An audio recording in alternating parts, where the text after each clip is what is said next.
Lilies and Lilacs, Episode 9, Standing Against the Dead Lord. Damn that Lord of the Undead. This could very well ruin my plans.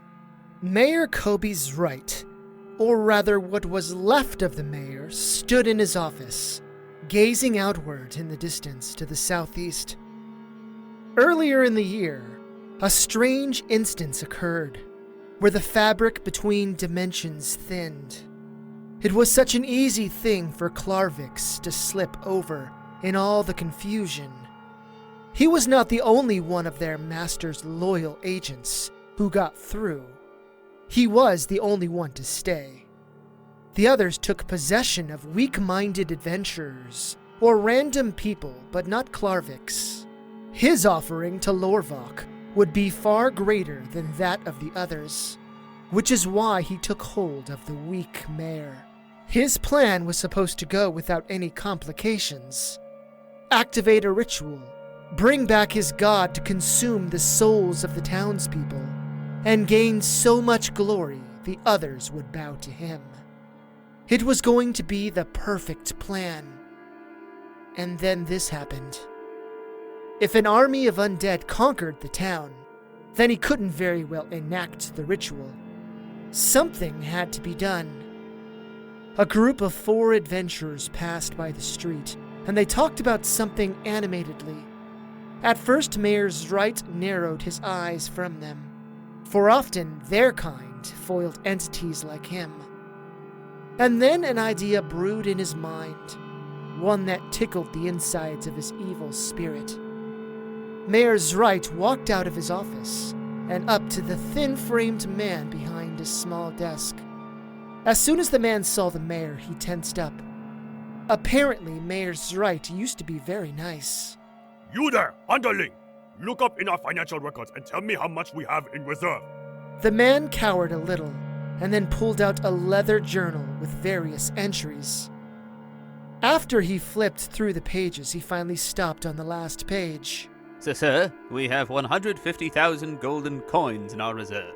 Mayor JdSarte paused for a moment and ran the numbers in his head. He glared down at the mousy little man. Underling, I want you to go to the Adventuring Guild post and have them put out a call to all adventurers in this town and afar.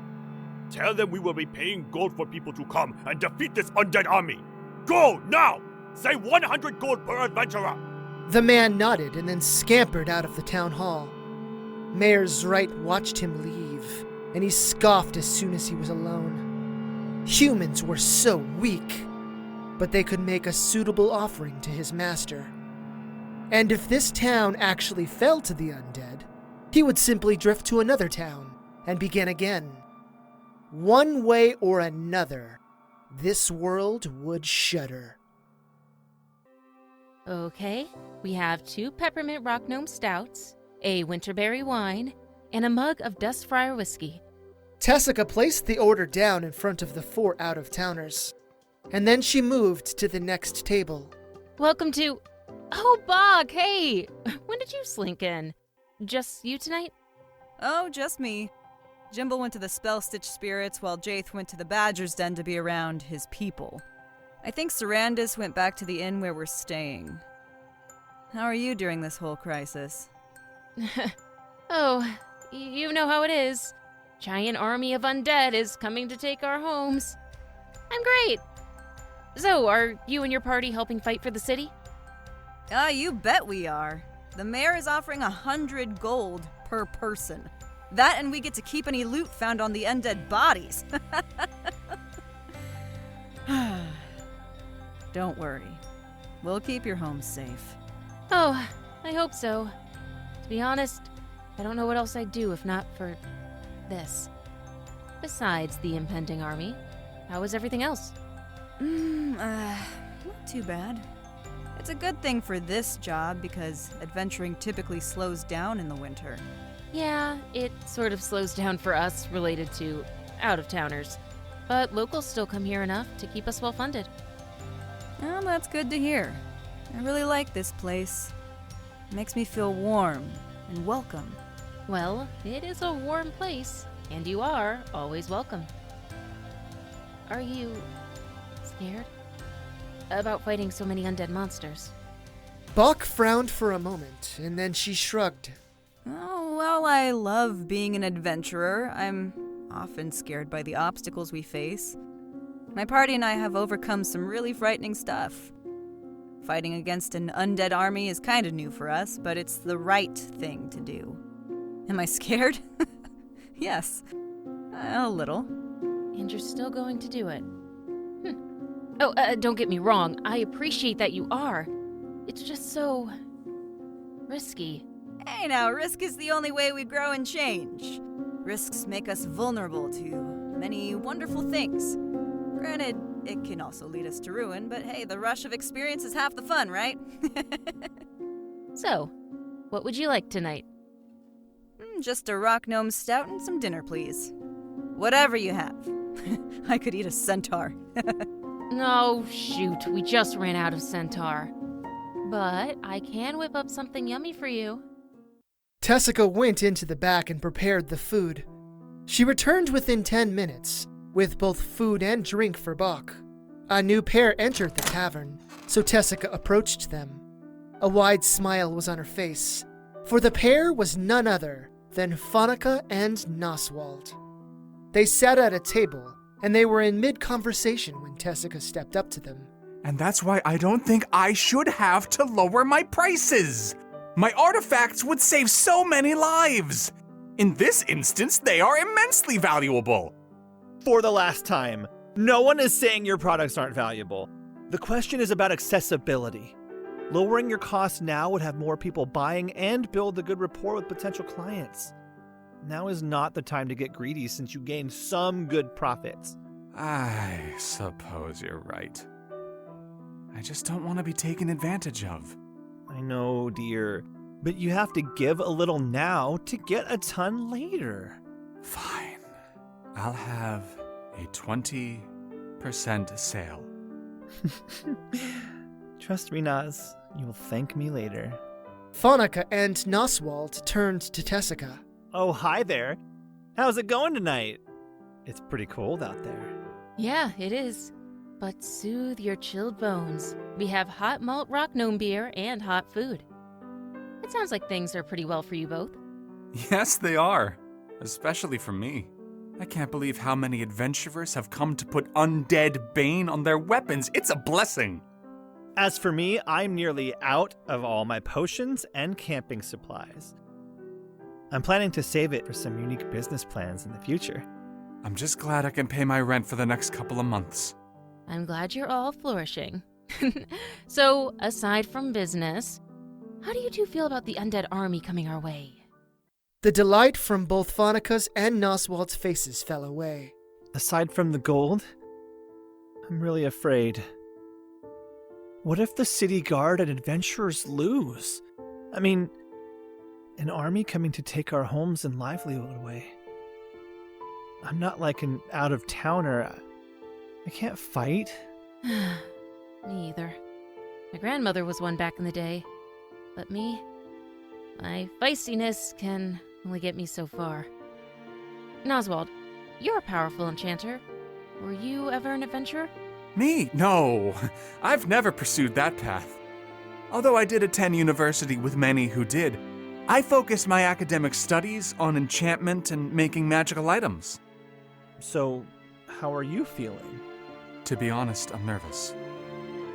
I wouldn't say I'm scared, as I've always been one to take chances. Not adventurer ones, but risky for me anyway.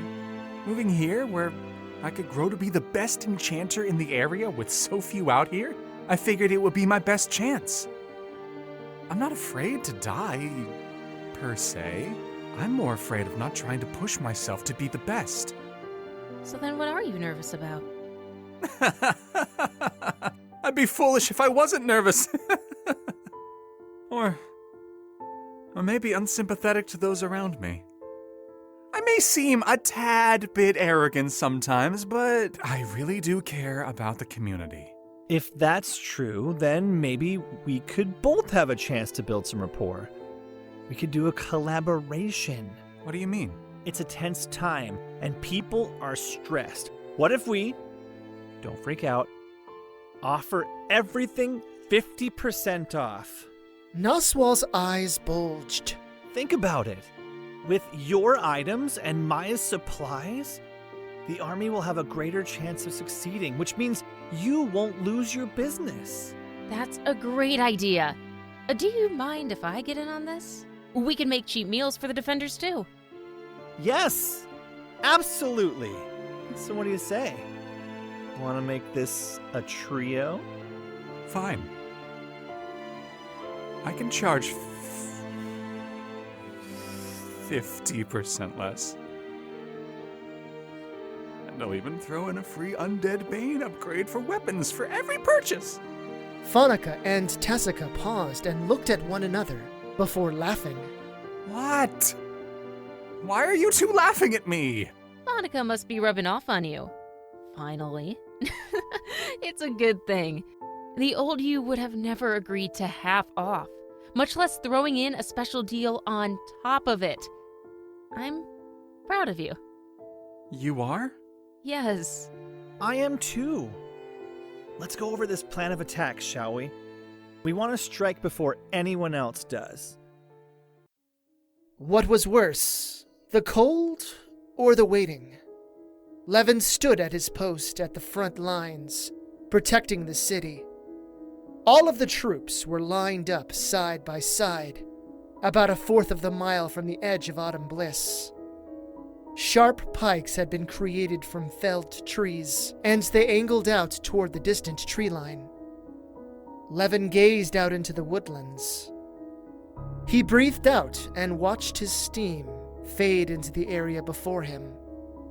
A slight snow had started to fall, but it wasn't too thick, not like the day before. Levin glanced down the line and saw that half of the people who were out there were adventurers. Those adventurers were getting paid 5 times what Levin and his fellow city guards were. When he asked about it, Levin was told while there would be a bonus for anyone who survived, it wouldn't be nearly what the out-of-towners were paid. It was troll shit, and yet what else could Levin do?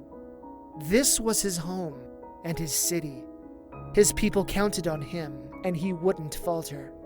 10 days had passed quicker than what Levin would have liked.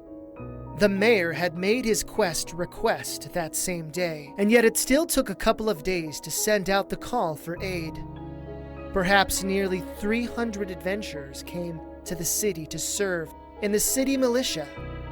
Combined with the 150 or so city guard, their defensive force was less than 500. However, if there really was an army coming toward Autumn Bliss, would anything other than another army be able to repel it? Want some dinner, Levin? 5 silver for a hot meal. Levin glanced to his right to see Tessica standing beside him, bundled in her wool cloak. She had a kind smile. Levin returned her kindness with a grin, pulled out 5 coins, then passed them to her. Wallister was here earlier, selling spell-stitched sandwiches for 4 silver, but I decided to wait. Thank you. You're welcome, and thank you for your patronage. Well, it is a little annoying that Wallister is trying to outdo me. I'm more than happy that you all are being taken care of. We all appreciate that. Levin gestured to his spear. That guy, Noswald, gave me a free Undead Bane enchantment when I purchased one of his magic items. Now I feel a lot better about going into this battle. So, what magic item did you get? Levin patted his cloak on his shoulder. Nothing too special. This cloak generates heat while I'm wearing it, so I'm never too cold, even though it's freezing out here. Yeah, it's pretty cold out here. Have you seen anything yet? Nothing yet, but I can feel the dreaded anticipation from everyone else. Many of the out-of-towners are scared, despite their bravado. Tessica paused and looked around at the others. When she glanced back at Levin, her eyes were a little more wet. Are you not afraid? I mean, I'm nervous, but I wouldn't say I'm afraid. Between you and me, that's guy code for yes, I'm scared. I wonder if anyone else has thought about the fact that our foes can't feel fear. That seems a little unfair, doesn't it? Yeah. Thank you. Despite the fact that you're not being paid as much as the out-of-towners, you're not complaining. At least, not outwardly. I don't know if you realize, but a lot of others look to you for strength. You always stand firm for Autumn Bliss. You'd better not die yet, because this city needs you. You know, I really wish I could have had one more winter with them, you know? Tessica placed a hand on Levin's shoulder. They would have been so proud of you. I certainly hope so. Tonight reminds me about... A sudden horn pierced the night. Levin rose to a stand and he gazed to the woods. Others did too. Another horn from somewhere else blasted out, followed by another. What does that mean? It means you need to go home and lock up tight. Those are our scouts, and if they're blowing their horns... The horns blared closer this time. Levin turned to Tessica. Go! Spread the word! The battle is upon us! Tessica ran off, and Levin raised his spear up. Form up! Many of the city guard took their stances with weapons drawn, and other leaders among the adventurers called for preparedness as well. Here they were, a collection of guards and adventurers ready to stand against the legions of undead. One thought screamed at Levin, the same thought that had been prodding at him for a while. Why wasn't the king's army called in addition to adventurers? Yes, Autumn Bliss was far from the capital, and it was on rather short notice. But even a platoon, at least, would have been far better than nothing. The horns got closer, and the front lines got dreadfully quiet. Minutes passed, and suddenly multiple riders rode out of the forest on their smaller, more agile horses. The riders blew their horns once more as they approached the front lines. The town hall bells began ringing loudly too. Well, now all of Autumn Bliss knew for sure. That was good. The front lines were set about 2,000 feet from the edge of the woods, and perhaps a fourth of a mile from the city. Could they hold the line? The scouts rode up to the highest-ranking city guard official, the commander of the city guard, a woman named Philiner Portier. Much like the other defenders, Levin watched the commander intently. Within minutes, the message was passed along all of them. The army was close and very large. Levin turned to those around him. As he did, he caught their insistent eyes. It takes a lot of courage to be where you all are now. To be honest, very few people in Autumn Bliss, or even the whole country for that matter, would have the bravery you all do. Now is the time for you to fan the flames of your spirit, because they need you to be strong. Levin pointed to Autumn Bliss.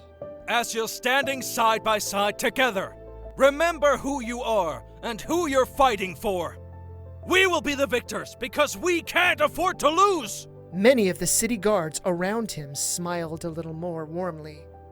In fact, people down the line, both ways, and even the commander herself looked at him.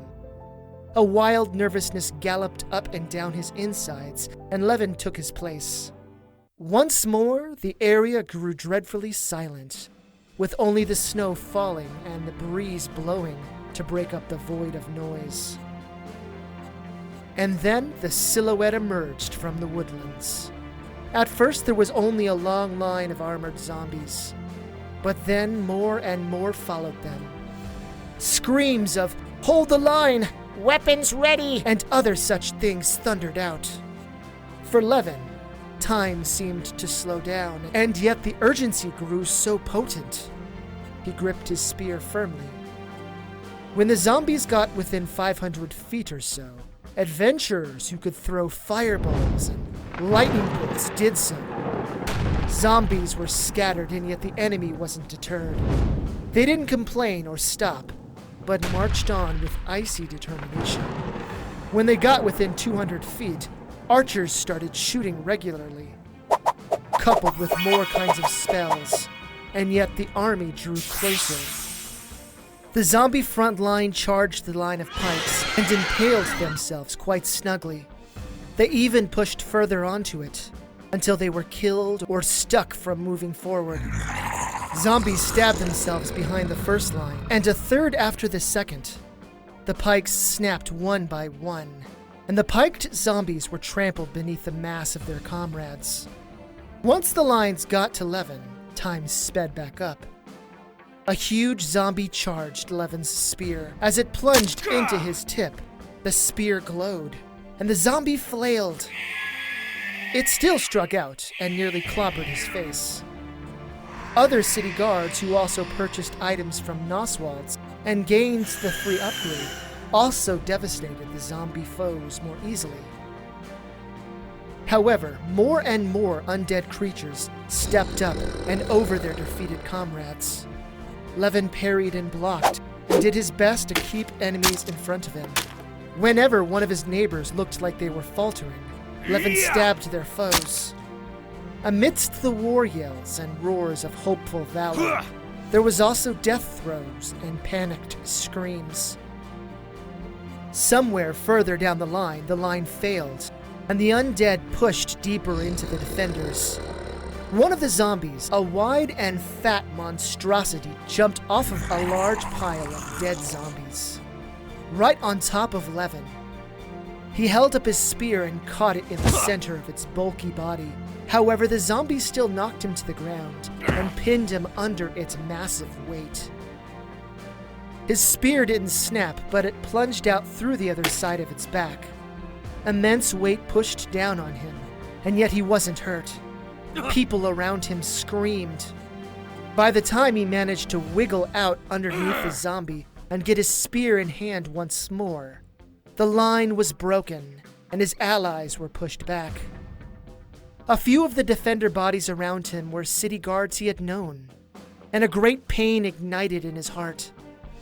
Levin roared as he struck out with his spear. He twisted his shaft about and stabbed when he could. With each zombie he killed, the fire grew hotter. If this was the day where he would join his wife and daughter, then he would make it a day worthy of their life. Shouts resonated behind him, and suddenly out-of-towners were beside him, chopping and striking at the skeletons who marched in after the initial zombie wave. With extreme effort, Levin and the other defenders drove the enemy line back to where the first group of zombies fell.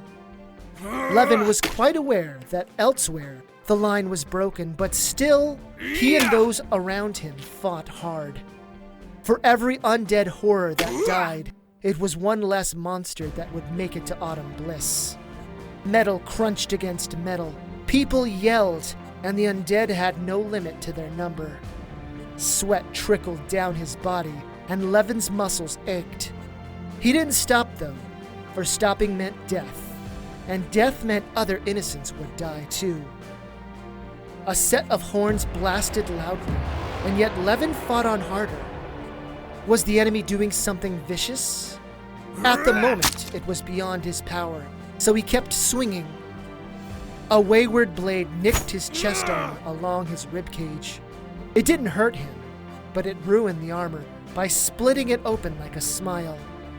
The horns got closer, as did the thunderous sound of horse hooves. The zombies seemed to turn their attention to the source, which allowed Levin to strike out and kill several of the undead. The horns blared again, and Levin saw the band flapping above the heads of the zombies. A bright yellow pennant with an orange circle and a blazing sun whipped on the wind. The zombies moved toward the source of the horns, but Levin and the others stayed where they were. As the zombie hordes thinned, Levin saw their saviors, an army of paladins of the Divine Inquisition. Hundreds of heavily armored warriors rode their horses and cut down the zombies. Levin blinked a couple of times, but he raised his spear high. Forward! He charged without looking at those around him.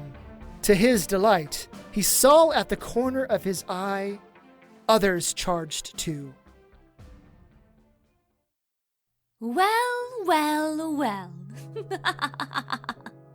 a legion of undead marches on your fair city, and yet an army of paladins soars in at the last moment when all is nearly lost. How interesting. Celerin strolled the streets as local townsfolk moved with an excited delight. She had watched the battle unfold from atop the temple bell tower, as the view was quite exceptional. The paltry defenses of the combined efforts of the city guard and adventurers had managed to hold their own at first. But those fighting to defend the city couldn't see how vast the undead ranks were. Celerin saw, and she saw the army of paladins ride around the city and into the undead ranks as well. It was good for Autumn Bliss that the paladins came when they did, for the defenses of the city were about to be swallowed. The battle still raged on, but there was a different air in the city now. Locals were more anxiously animated before, with their eyes in the direction of the action. Could this day be won? Perhaps it could. It would certainly suit Celerin nicely if this town wasn't wiped out. Celerin had decided to go on a stroll after the debut of the Paladins, and she stopped in front of Town Hall. She gazed up at one of the windows. Mayor JdSarte stared out toward where the battle was probably still taking place.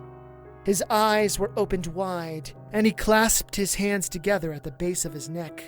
For only a moment, the mayor glanced down at Celerin. She beamed a wicked smile at him, and a moment later the mayor disappeared inside. If the paladins should win the day, what will you do, I wonder? Oh, how interesting things have become. Celerin began walking again, although she didn't have another destination in mind.